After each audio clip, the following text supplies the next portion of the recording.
Jameer down to the 10. Jameer to the 5. Jameer to the end zone. Touchdown, Detroit Lions.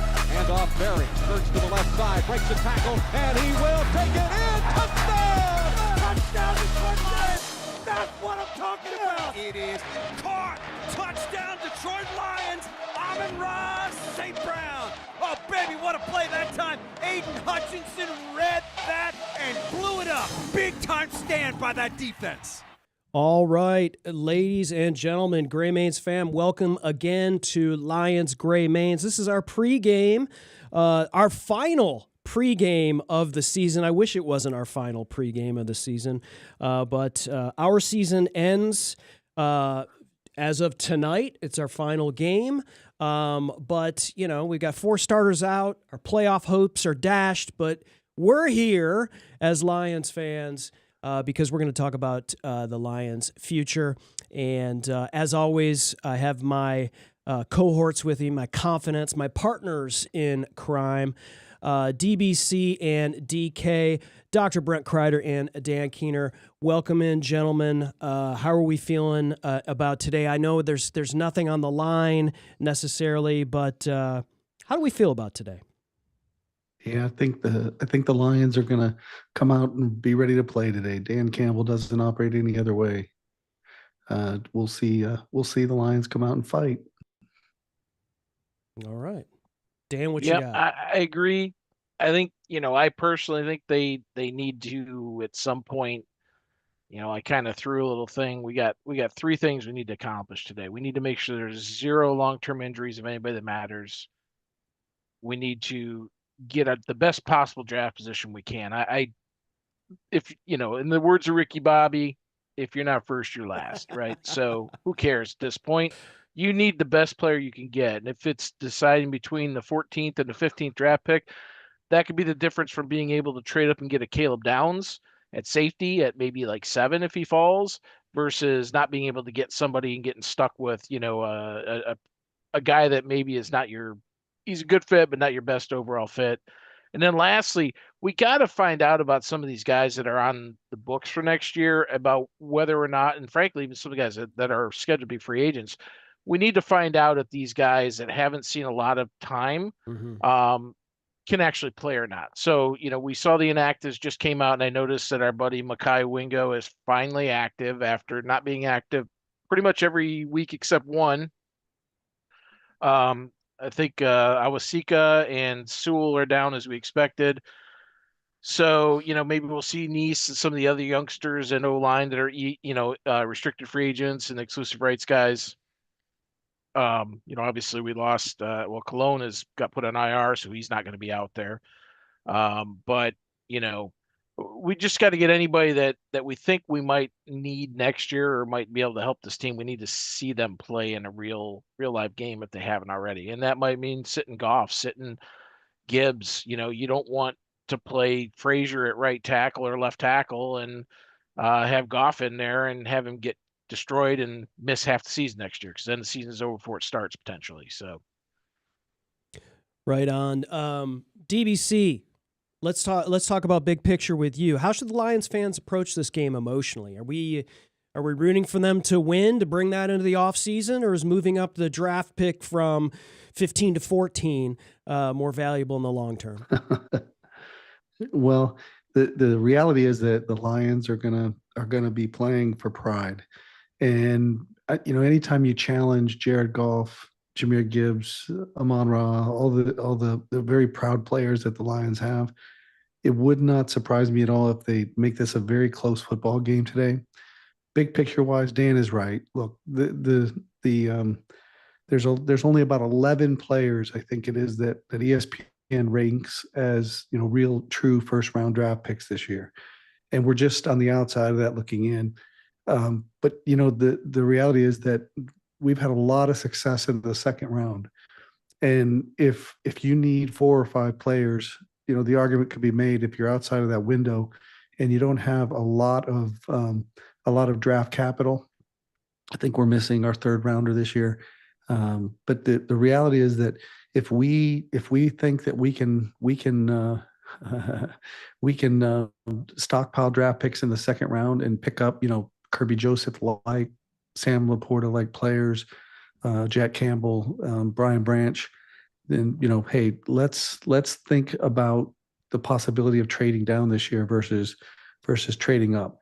Because I think the Lions are in need of building some key positions, offensive tackle depth. We've talked a little bit about Decker. So big picture wise, I'm all for looking at the possibility of trading down, and therefore, if we win or lose, it doesn't really matter where we sit as long as we can pick up 4 or 5 playmakers this year in the draft. Well, just counterpoint to that, this is the first year outside of the first year that Holmes has been here where we actually have some very glaring needs we need to fill.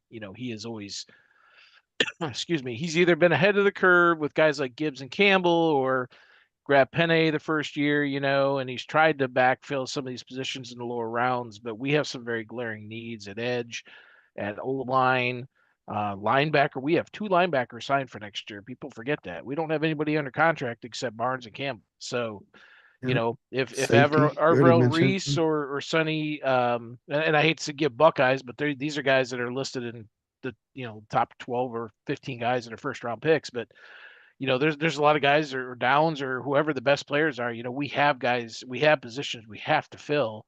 But the other thing we have to keep in mind is right now we're sitting with a bunch of other teams at this, in this real muddy 8-8 area, and we're the worst of the 8-8 teams. And when round 2 comes by, the worst goes to the end of the line in the next round if you have multiple teams that are tied. So while we might be sitting at 15th pending all the games today, and we've got a team that's 18th, we rotate back 4 spots in round 2. So we're 4 spots behind it. It's much better to be in a smaller grouping of teams you're going to rotate with than it is in teams that meaning if we can maybe have some of these teams win and get less teams in the same win percentage as us, it would help us in round 2 because we're not going to gain any ground in round 2 at this point. We're going to fall back and pick behind 3 or 4 spaces later than would be ideal. So now to your point, if there's someone desperate to come up and we could trade down to say, 20, 21, one of those spots, that and pick up a second or third, that would be absolutely ideal because that 3rd round pick that went to Tesla is kind of looming large. We had 2 3rd-round picks and we lost them both. We traded them both away, right? So we had one for we had 3. One for we had Glenn. 3. We had 3.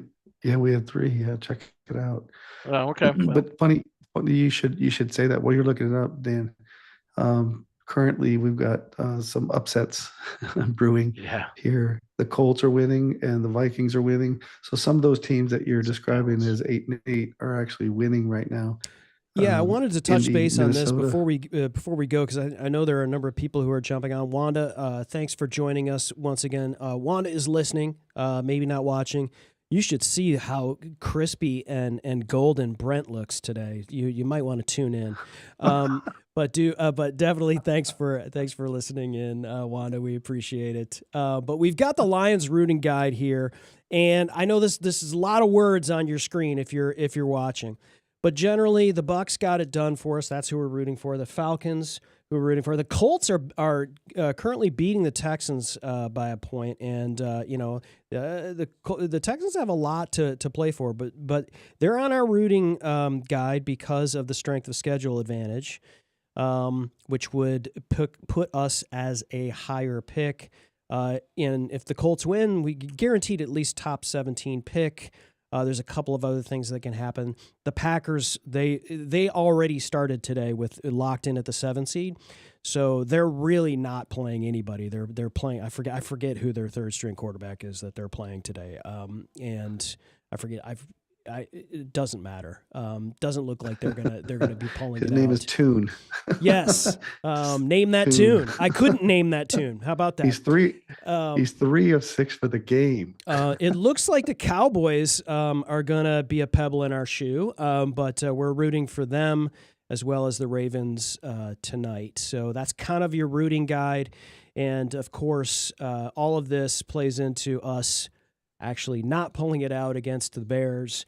And if we, for whatever reason, couldn't, with all of these players like Penei Sewell being out, which we'll talk about here in a second, us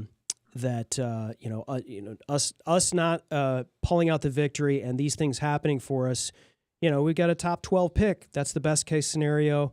But let's just note here that the strength of schedule does change after this week, so that may play into that pick. So Brent, I'm sorry, you were saying? Yeah, no, thanks. That's exactly where we were going, right? The rooting guide, and how does that affect our draft pick? Now, look, today is a game that we know Ben Johnson wants to lay wood. There is fewer things more than Ben Johnson would like to hang a 60 burger on us today. That's right. And light the scoreboard up. So the Lions are going to come out. I think Dan Campbell has too much pride to lay down and let him win. Jared Goff is the ultimate competitor, and he will absolutely rebound from his game last week. That terrible 5 turnover performance against the Vikings, and the Lions have had a break, so they're rested. They've done a lot to get the team ready to play today, and so the combination of pride and Dan Campbell means that we're probably looking at the game coming down to the wire. I mean, bottom line is don't turn the ball over. That's the entire Bears shtick is turnovers. They are a very mid team when you take away their turnover margin. Yep. Caleb Williams is the worst quarterback in the NFL in a completion percentage. He is completing 57.8% of his passes, as 32nd out of 32nd.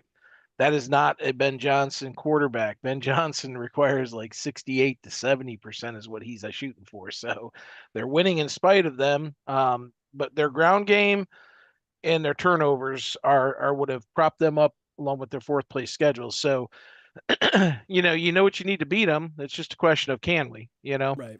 Our rush defense, we'll see with McNeil out today. He's kind of, I've noticed when he came back, our rush defense, we also lost Branch around the same time, which, is that backstop, obviously. But you had between Lopez and Williams and Reeder, they were doing a pretty nice job in the interior containing the defense, the running. As soon as McNeil got back, we started giving up lots of chunk plays. And you could just see for him on the field, he was playing hard. He just didn't look right. I don't know how else to say it. He looked sluggish. Yeah. Looked like a guy that's been off for a year with a major injury that he's just coming back from. Hutch looked kind of that way at the beginning of the year. Then he started getting a little more explosive the last, 3-4 weeks, right? He's starting to look more like himself from the year before. So we'll see. I mean, maybe we do get a chance to shut their game down, but no Anzalone's going to hurt us. He's a pretty good running back hunter. He can cover him in space. He can run him down on the outside. So he's probably one of our fastest backers. So that's going to hurt us a little bit too. Swift can get to the edge. He can make some damage. So. Yeah, I think one of the big topics for today too, and Brent, I'll let you take this one too. Penei Sewell's missing his first game since 2021. It's like a 50+ game Ironman streak, and that's finally ending. Kind of feel like if this game really mattered, he'd probably find a way to play. Just because he's just tough as nails. And that says a lot about Sewell's durability and kind of prime directive number 1, Chris. Come out of the game without any long-term injuries. Yes, sir. And so I kind of want to roll it over to Brent, and then Dan. Let's have you play cleanup here. How are we gonna do this offensive line? We've got these guys, Skipper. Obviously these guys. Mahogany's gonna play. I know he was questionable with an illness. He's not on the inactive list, so you feel like he's gonna be in there.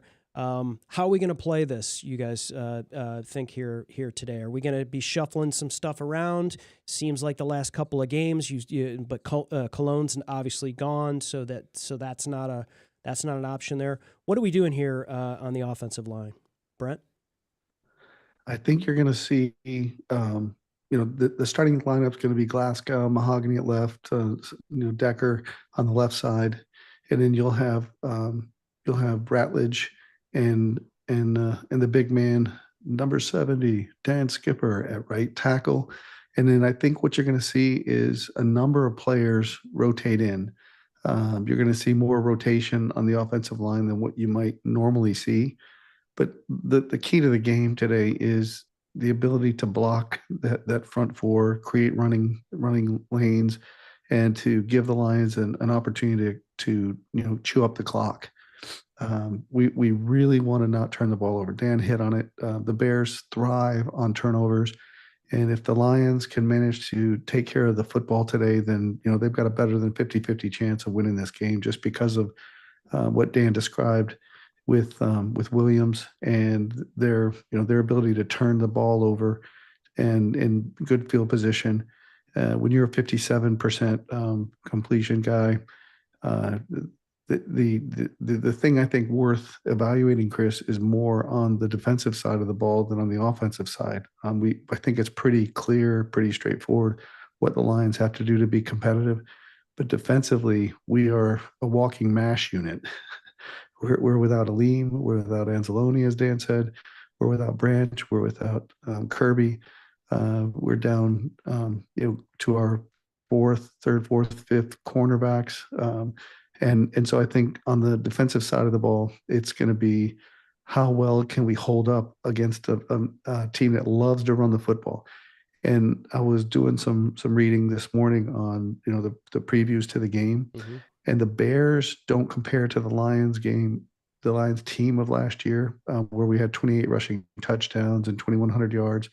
Their two running backs have about 1,800 yards and 14 touchdowns. And the Bears offensive line, according to PFF, is the second highest rated offensive line in the NFL this year. So, can the Bears line up and run the football? This has the effect of having the old school days of the black and blue division. Yeah. How well in the open air stadium there in Chicago can Chicago run the football, and how well can Detroit stop them from running the football? I think is the bigger key to the game than our offense, because our offense is we have what we have. Our offensive line's been questionable all year for a lot of reasons, injuries predominantly, but losing Ragnow and then having Glasgow in the bottom third of offensive linemen from a PFF rating. Well, I was just looking while you were talking, Brent. You just missed the magic words. Offensive line is thin. I just noticed the only backups that we have available to us today are Frazier, Neese, and Hubbard, who came up from the practice squad. So I don't know if Hubbard is a tackle or an interior lineman. I know Frazier has played multiple positions at LSU, including tackle, but maybe hasn't practiced there. So I'm not sure who the backup tackle is going to be today with Decker and Skip. Neese is the only interior guy. Cologne's gone. Cologne's on IR. The other kid got signed to Osika. Awasika's out. Yep. The other kid got signed to Cleveland that we had. And then the tackle who was on our practice squad wasn't called up because they brought up, it's interesting, they brought up that the combo tight end fullback kid. So he came up. What the heck is his name? Come on, Mike, you're supposed to help us with this. I don't know. The combo fullback kid. Zach Horton. Okay. Horton, here's a who. Okay. Yeah, so Zach Horton came up. He's listed as a tight end, but he's kind of like tight end, fullback, H-back type guy. But that really leaves us thin at O-line. I mean, holy smokes, if one of our starters goes down, especially the tackles, they may have to pull Goff just for self-preservation, right? I mean, you really want Frazier or Hubbard playing tackle instead of Decker, especially if Decker goes down. You're going to have to put Kyle Allen in there. Otherwise, you're going to risk Goff getting just destroyed. Now, looking at the list, Bears seem to be fully healthy today. Adunze's the only one out for them that really matters. They got a lot of backups that are out. Some guys that are nicked up, but yeah, they're not you look at their, Adam, you have the tail of the tape, Chris. You look at their tail of the tape. They're really not. They're kind of a mediocre team. I mean, they really, outside of turnovers and their rushing attack, that's the penalties. You want the other one. It posted today if you want to bring it up on the website, Okay, Chris, give me a under our second. predictions. Yeah, I'm longer than a second. Give me a minute. Yeah, no, I Go understand. Go yeah. ahead.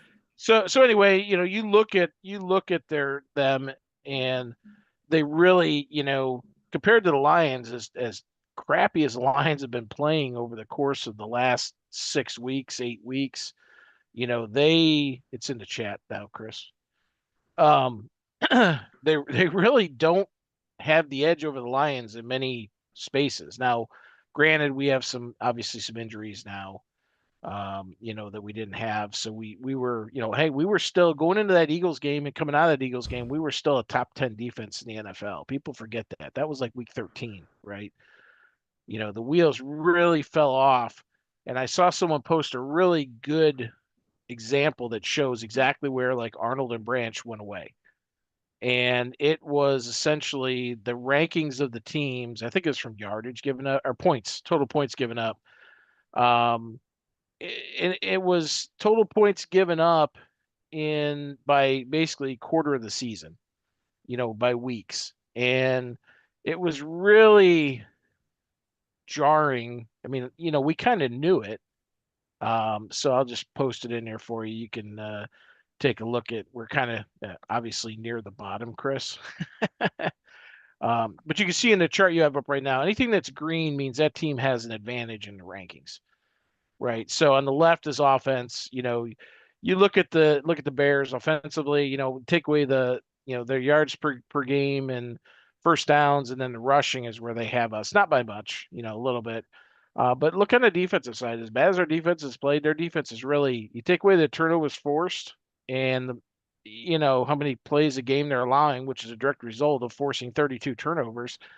They really aren't that great of a defense. They're very mid, lots of stuff in the 20s. So, ideally we'll, even with a banged up offense, we can still take advantage. And if you switch that other chart, Chris, I just posted with the heat map there, the colors, it's in our chat. Yep. Hang on. You gonna show us your file system too? It's the only way to open them right so now. we're Give me, I'm we're spinning plates here. Look at the bottom, right? Weeks, the first column was weeks 1 through 4, 5 through 8, 9 through 12, and then 13 through 17. This is, I believe this is total points given up, is what they base this on. We were 22nd, 21st, 23rd, and then we fell to 30th in weeks 13 to 17 when we lost Branch and Arnold, amongst other players, So plus our offense started to play like crap, which means we were given their offense more opportunities to score, and our defense and tire our defense out. It's all relative, right? So, there you go. Who do you sack, Chris? Is that? I heard there was Joe somebody Burrow. who was Joe Burrow got on Myles Garrett's poster. Did he get a real sack or was this a fake one? It looked a little fake. It looked like Burrow kind of was like, he didn't do the Favre Strahan thing, but he kind of just let him have it.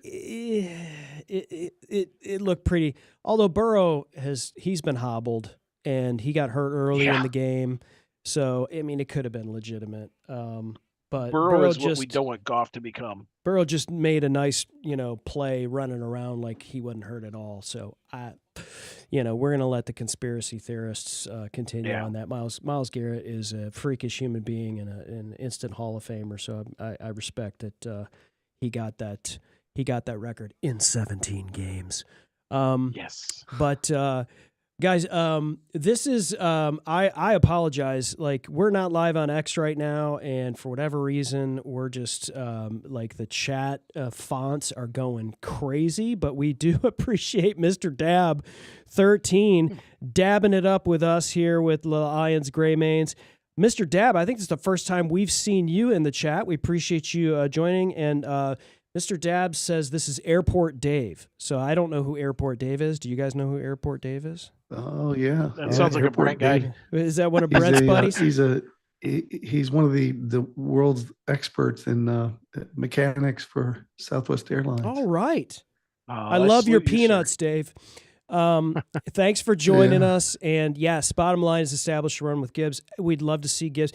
That is the bottom line, because if Gibbs runs well, the team wins. If he doesn't run well, the team doesn't win. So that's kind of the recipe as of late. But you never know. This season's been just so crazy. So thanks for joining us, as well as Brian Kreider, who says feels the biggest need. So we're talking about offseason. I think it's fine to talk about offseason. We can talk about that. This is a large comment here, so I'm not going to put it fully on the screen. And by the way, those of you who are watching on wherever you're watching, chat's open. We're here to talk about it. If you've got any questions, or if you want to know about anything generally, here's your game day graphic. This line here has changed. I saw 4.5 was now the line for the Bears. So this was the initial spread was 3, but it has since moved, I think, with all of the injuries, and especially Panay coming out. And Dan's favorite crew, Brad Rogers, is calling the game. Well, I guess we'll be officiating. Actually, we haven't had them. We haven't had them. I was making a joke. You're always you're It's just Craig Rolstad's the guy okay. that I just. Okay. He's Mr. Kansas City, and he screwed somebody else over a few weeks after that game. Well, we don't get the Fox D team. We get Brady and Burkhart and Aaron Andrews and Rinaldi as far as calling the games. Rhea Slay, thank you for joining us and saying hey. Sorry about this graphic, guys. We're going to get that adjusted at least to where we can kind of see it. Thanks for joining us, Rhea Slay. Let us know where you're joining us from. And then Domino Music, the early Packers game shows how much teams in the playoffs score on last GM. Do you guys get that? I'm not. How much teams in the playoffs score on the last game? Any Domino Music? Explain yourself, please. I'm not exactly sure. What? You get 158 characters. You can use a few more. Yeah, of course. Not too many, but the Packers, font that I've got, I'm just completely like. It looks like the Huntera font we're using for the Lions. Exactly. The Packers haven't scored, so the point may be. Yes. The teams are not rolling out there. Well, they were locked. Star players. They were locked into the 7th seed. So, they weren't doing anything. Yeah, I didn't expect them, especially when we saw who they're starting at quarterback.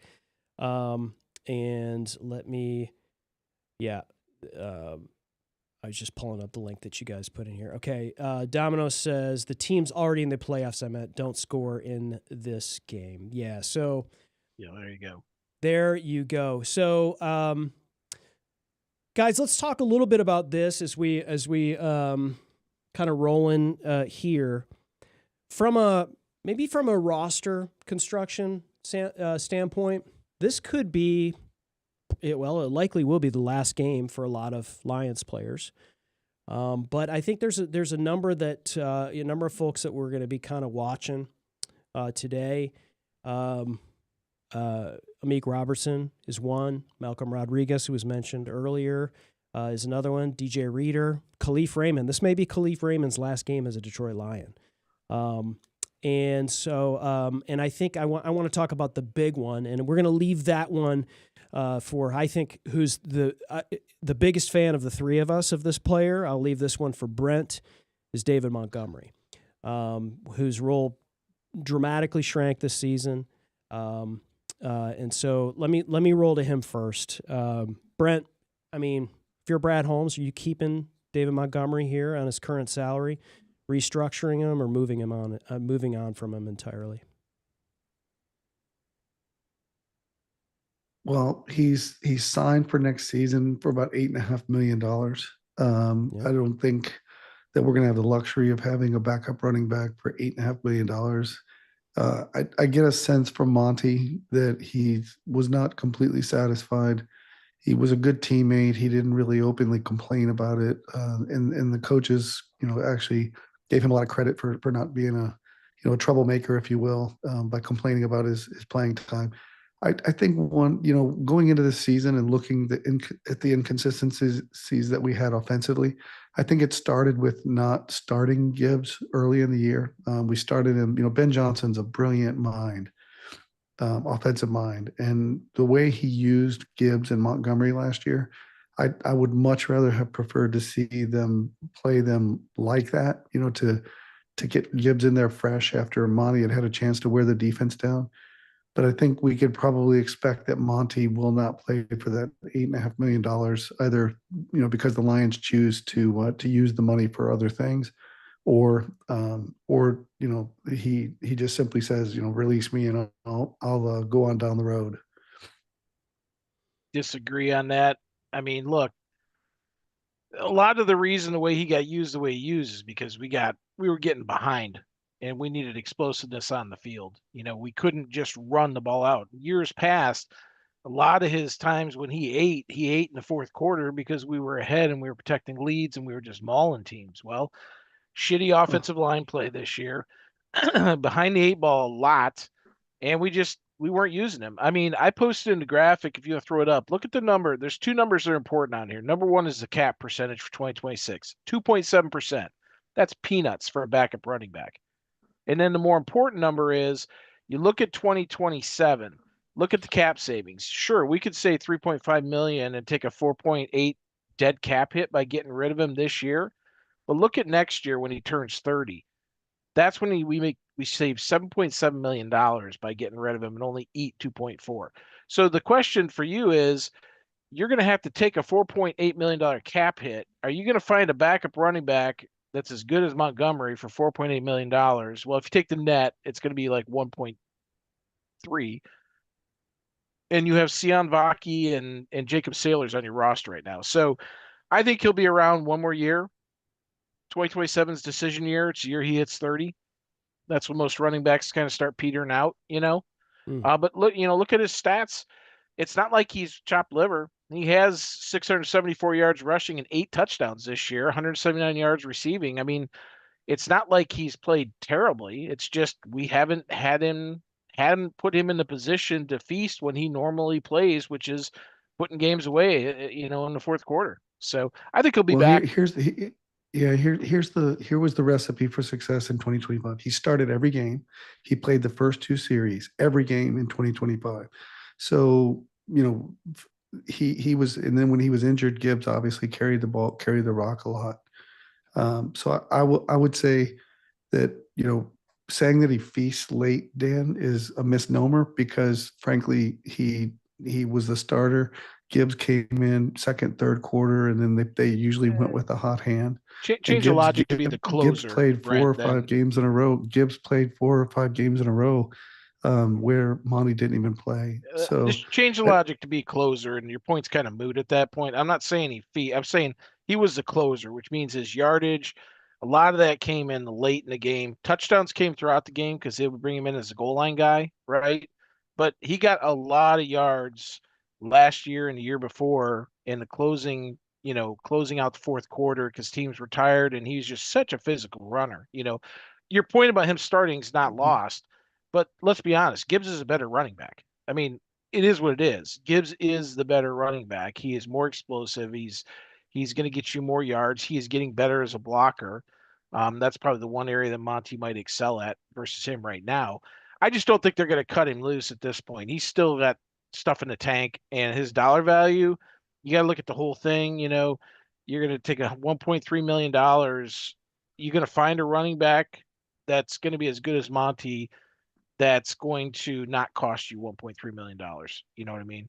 So I think they'll hold on to one more year. Maybe they'll adjust his salary and kick maybe a little more down into that void year that he has, but I just can't see them getting rid of him. He hasn't shown, as you say, he's been a team guy, and now he's been making some weird comments online. I don't know what's been said behind closed doors. Maybe he was given indication that he needs to take a pay cut, or he's not going to be here, or they're going to try to trade him, but I just don't see it at this point. Yeah, I think there's a lot of misconception about his social stuff, as well as like his facial expressions and his mannerisms and his body. Listen, the team hasn't been winning, right?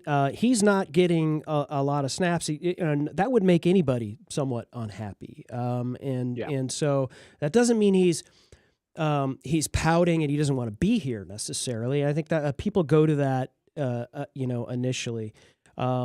and I think you would see him, like his play would suffer too if he were like that. When he's in there, it seems like he's doing his job. He's doing it as, it doesn't seem like there's a lack of effort either. And I think if this were a situation where he didn't want to be here and he wanted to move on, or he was told certain things or whatever, I think you might see that suffer, other than the fact that, he's as old as he is. He's not necessarily too old, and he's 28 years old. So, he's still, I think, to Dan's point, I think he's still got some gas in the tank. It's a great point in that, as far as the dead money and cap savings point coming into play next season, I think is next offseason. It's all about the replacement value, right? Yeah. You're going to have to replace the production on the field and the player. Can you do it for That's right. the same or less? And if it's the same or more, why do it, right? And the other point is, if they do cut him loose, let's trust Brad. I mean, he wasn't wrong on Jamal Williams, as big of a fan favorite as that guy was, and I still like the kid.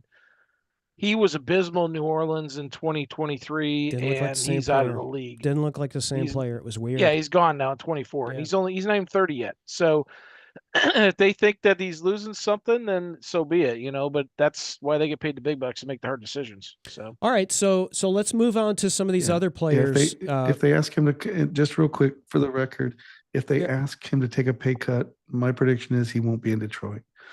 That's just the way I see it, because of I mean, it is what it is. I like Monty. You guys know I like Monty, and I think he plays. There's no bigger fan on the screen for David Montgomery than you. I think he was misused this year completely. I don't know if he was misused. I think the team's play dictated how he ended up being used. So I think that and having a different play caller probably played into it somewhat. But I think the how the game's played out, the offensive line. Listen, I think everything. I think everything that kind of went wrong for the offense kind of starts there, in my opinion. O-line, yeah. It just did. And, I mean, and it had a lot to do with their inability to completely replace a Pro Bowl center. And in that, all right, guys. So let's talk about some of these other players that I think are worth watching for this game. I'll let you guys take whoever you want to take, because these could be the last. We could see the last game from Khalif Raymond, who brings not just his ability to be trusted from a slot receiver perspective, but clearly, I think leads the Lions, in all-time punt return yardage, if I'm not mistaken. He passed Mel Gray. Past Mel Gray.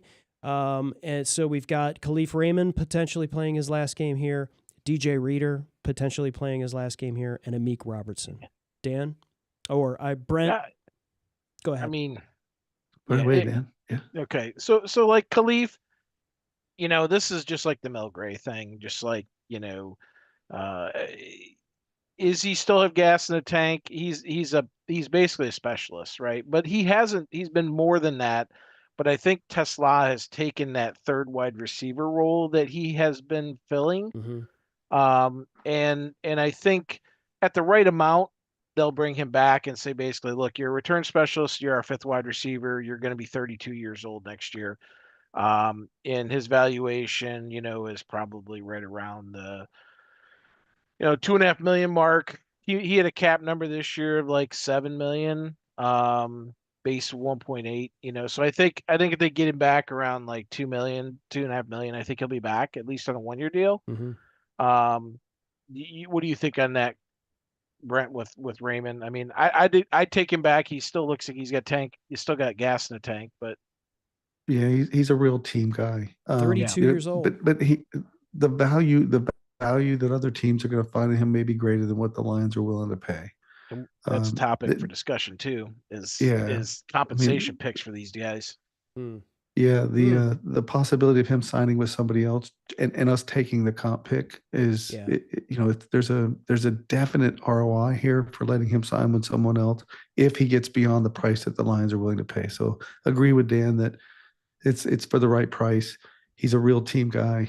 He's not impossible to replace, right? He doesn't do kick returns anymore. he's simply a punt returner in the third, fourth, fifth receiver. So I think We $1.5 have his million replacement on the bucks. roster already. So. And he'll play Yeah. today. We'll Well, see a for the lot of third Lovett. receiver, We'll certainly. see Dominic Lovett a lot today. I have a feeling. That's exactly where I I don't was think going you're to going go, to see Chris. Lovett at all. Isn't he inactive?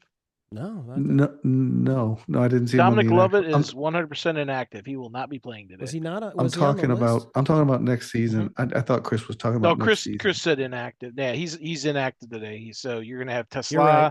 You're right. Okay, I It's missed weird that. though. Maybe they want to see what these guys. They want to see what they have. I don't know why he wouldn't be active. But Yeah, Love it is a next year conversation though.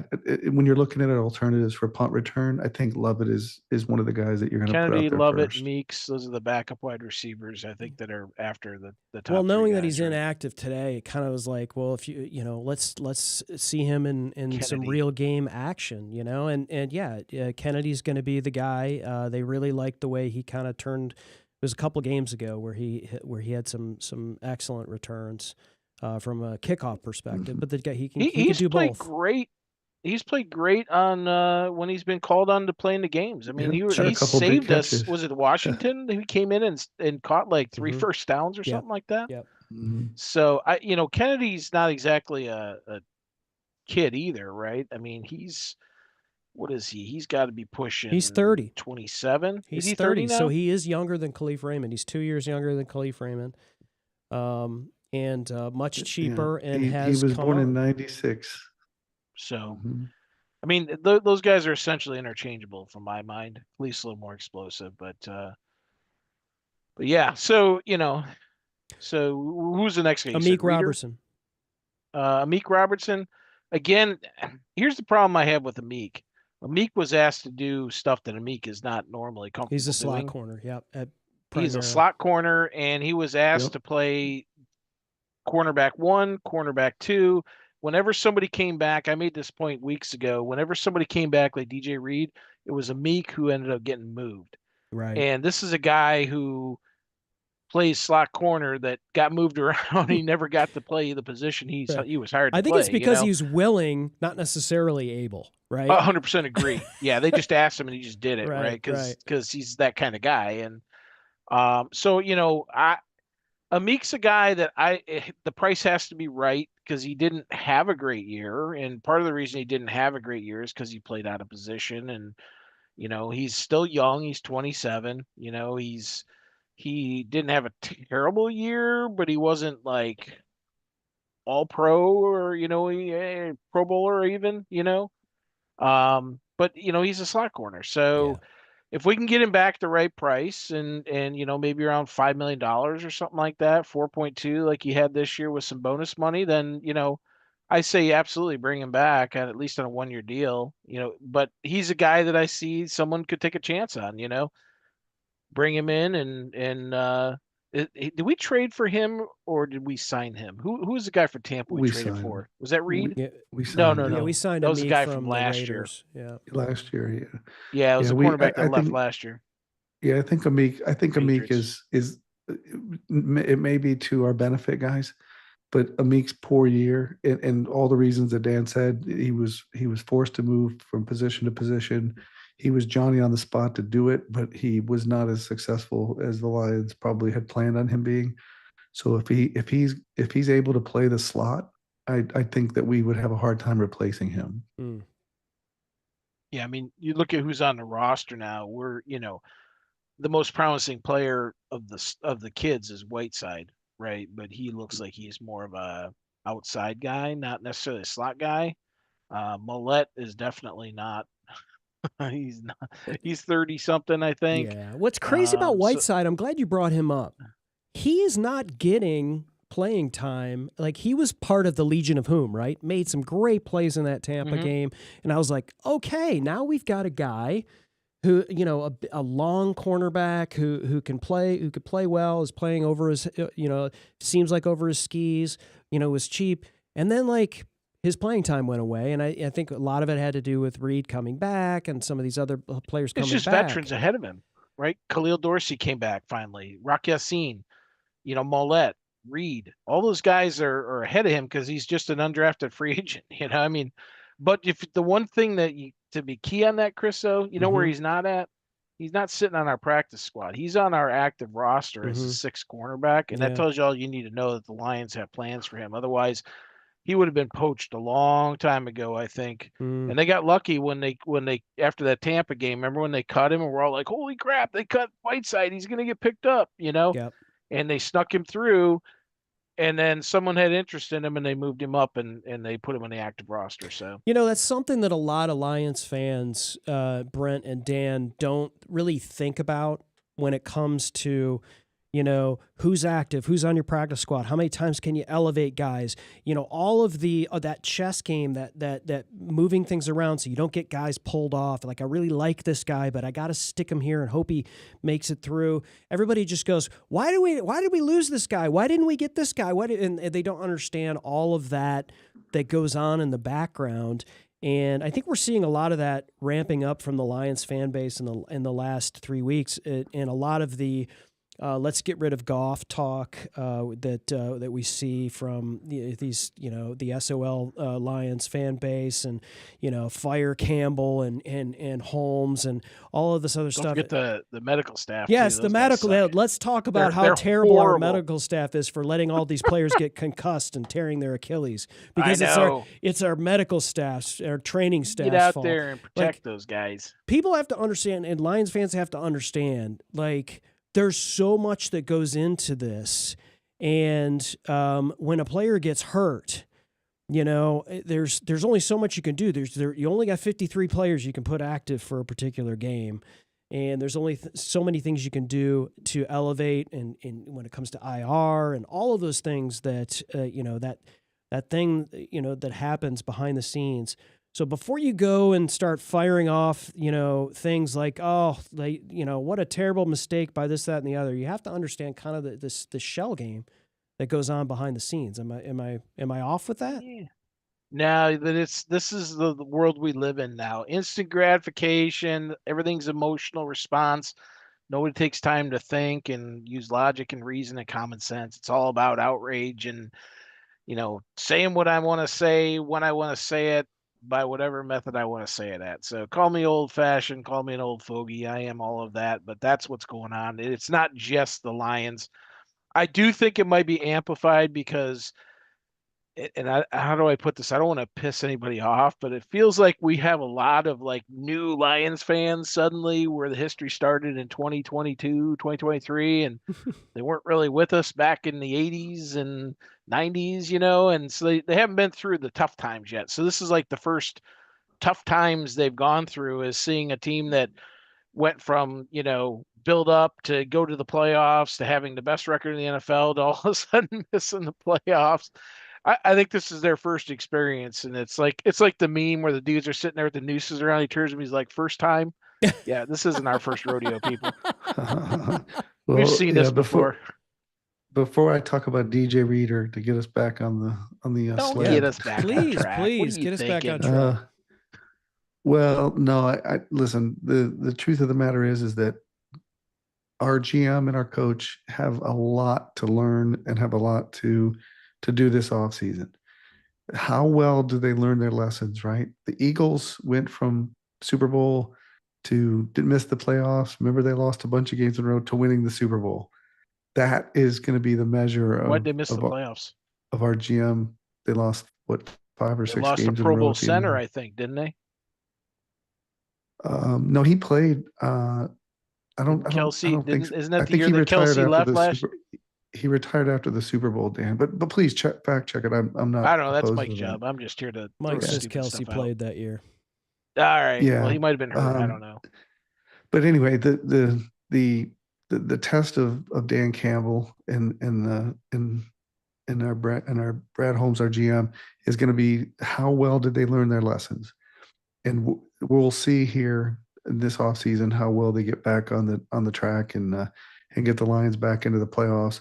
And frankly, we have a great core of players. There's going to need to be some big adjustments on the how we pick up free agents and how we draft. we'll see what they've learned. And Brad Holmes has got a chance here to put himself in the top tier if he can get the ship righted and bring in the right players to replace those folks that we're talking about. So DJ Reader was incredibly valuable for us. He tore his tore his quad, and then he tore his other quad the next year, and he's played relatively healthy. If you can get him on a reasonable salary for a 2-year deal with a signing bonus, I think you can never have too many run stuffing defensive tackles. But what we really need to happen, and Dan, you talked about this earlier, we kind of skipped over it, but Ali McNeil's problem evidently is his stomach. He has a core injury, and saw just a brief snippet about that this week, and that's why he's inactive, is he did something to his core. And so we got to get Aleem healthy, or Aleem needs to restructure his contract, or whatever's going to happen with $25 million. But the defensive tackle position is so important, much like the offensive line is important for the Lions to establish the running game and be able to do what they want with the play action. The Lions defensively have to be able to stop the run. And then last thing, before I turn it over to you to talk about DJ Reader and his potential return or not, is the defensive coordinator, Shep. He disturbed me a little bit this week in his interview. He talked about how there's not going to be a lot of changes to the defense.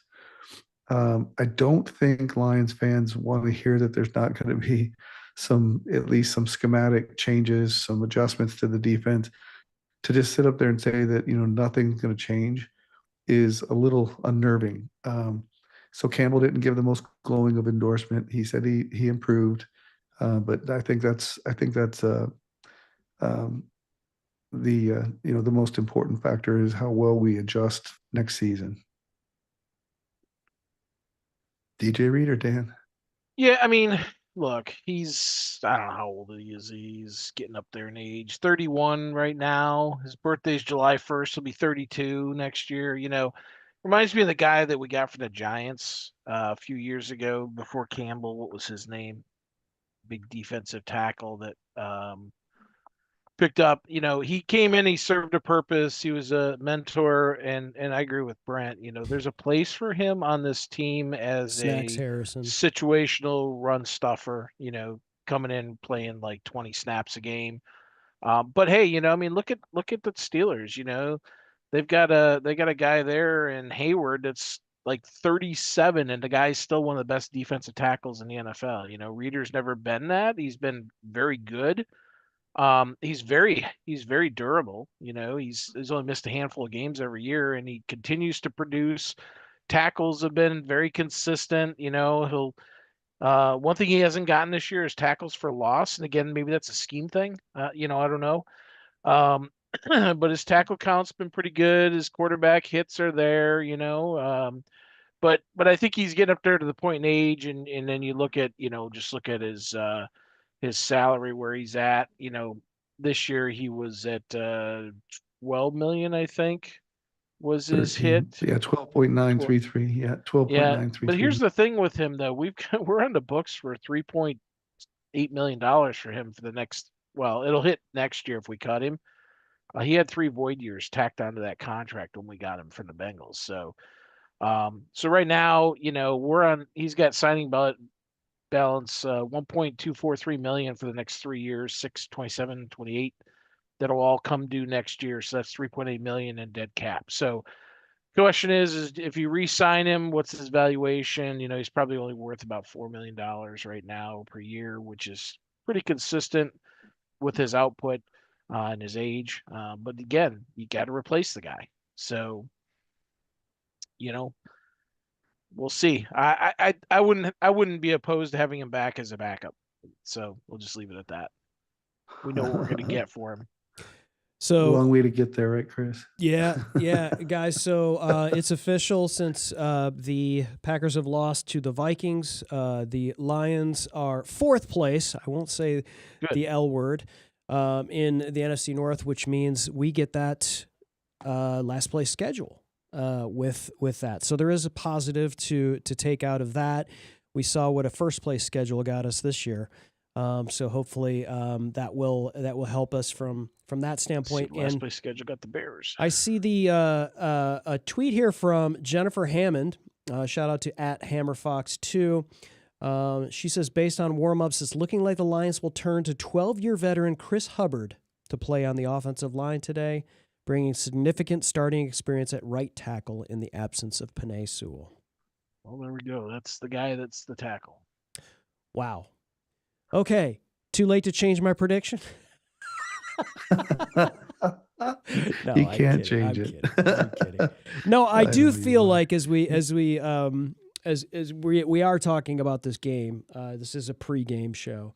I do feel like there is a lot, and Brent spoke to it. It's the name of the show. I mean, there's a lot to play for in terms of pride. I do feel like this won't be a boat race, and Snacks Harrison. this won't be a boat race, and it won't be. I know it wouldn't surprise me that Ben Johnson will try his hardest to run up that score once he tries to take that lead and do lots of nice trick plays. At week 2, Pebble in his shoe has been sitting in that shoe since then, and there's a lot on the line in terms of pride today, but we do have a prideful coach on our side as well. So I think it'll be interesting to watch from that standpoint. I don't think this is going to be really embarrassing for really either side, even with some core players out for us. So guys, let's talk a little bit about as we sort of wrap up. Are you looking at all at how, well, Morton, obviously, I feel like if there's a place for John Morton on the squad next year, I don't think there is. But, obviously Campbell's going to have somebody that's calling plays that isn't him. And if he felt confident in John Morton, he would have given that clipboard back to him, or that play calling sheet back to him. So, I think there's really not a lot to look for on that offensive coordinator standpoint. Maybe we talk about who would be eligible for being offensive coordinator for us that may be on our staff already, like a Hank Fraley or somebody like that. Maybe to keep him there, because there'll be other people knocking on his door in the offseason potentially. But defensive coordinator Calvin Shepard, are you looking at this game as like, hey Shep, let's see what you got to maybe keep your job? Now, Shep's back. The guy had a top 10 defense. I don't care what anybody thinks. Mm-hmm. The guy had a top 10 defense as of that second Packers game. You're looking at it for points, looking at it for yardage given up, looking at it, everything. Top 10 defense. No Branch, no Terrion Arnold, no Kirby Joseph, losing other guys in and out. Look at what he did against Tampa. I get the concern, but the dude had to play the entire back quarter of the season with his hand tied behind his back. You can't play what you want to play. I mean, how many times do we have discussions about whether we should switch from our traditional man-to-man to zone because our defensive backs are all beat to heck? Mm-hmm. And it's not just that we lost Branch and Joseph. We were down Maddox at some point. We were down Harper. We were down, we were into like the 5th, 6th, 7th, 8th DB at each of the cornerback and safety position at one point. I think the guy did okay for what he did, especially as a rookie. He'll get next year, at least to start the season. If he comes out and he lays an egg, I think they'll have a backup plan, and there might be somebody on staff that is either there now or they'll bring in as a veteran to have as just in case, But I think Shep's back next year. I don't blame him for the atrocities of our defense. It is what it is. Now he needs to learn, to Brent's point. You don't drop Hutchinson in coverage on third down. That's dumb. He's your best pass rusher. You need to move him inside more often, where he just is a complete and utter mismatch for those fat guards in center. So I think he'll sit down and learn from his mistakes, I hope. I thought his adjustments in the beginning of the season were great. Look at the Baltimore game. He made adjustments, at halftime, and, it won the game for us, right? They scored some late trash touchdowns, but it is what it is. That happens. Same thing with Washington. But he'll be back. Offensively, Morton, I think Morton, just listen to him talk.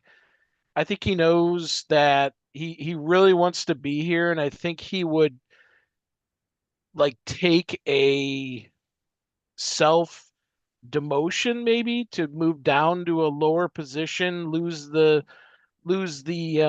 offensive coordinator title, and maybe focus on passing game coordinator, run game, something like that, or just a assistant, some sort of like generic thing. I don't. No one's going to hire him, so you're either going to have to fire him and pay him his complete salary, or do you want to? If the guy's not a bum. I mean, he may suck as an offensive coordinator, but he's been in the league a long time. He has had success with Sean Payton. He's had success at other stops, right? Offensive coordinator, not so much. So find him the role that best suits his ability. Get him in that role. That benefits the team. Otherwise, you're just paying somebody to not coach here. Yeah, I think Dan Campbell moves in a different direction, and the new offensive coordinator will hire his staff. I mean, I don't think maybe Fraley survives it, but the offensive line struggles. I mean, there's got to be some changes. And if you're going to keep a guy that failed miserably as the offensive coordinator around, I don't know what kind of message that sends to the meritocracy that they claim they have.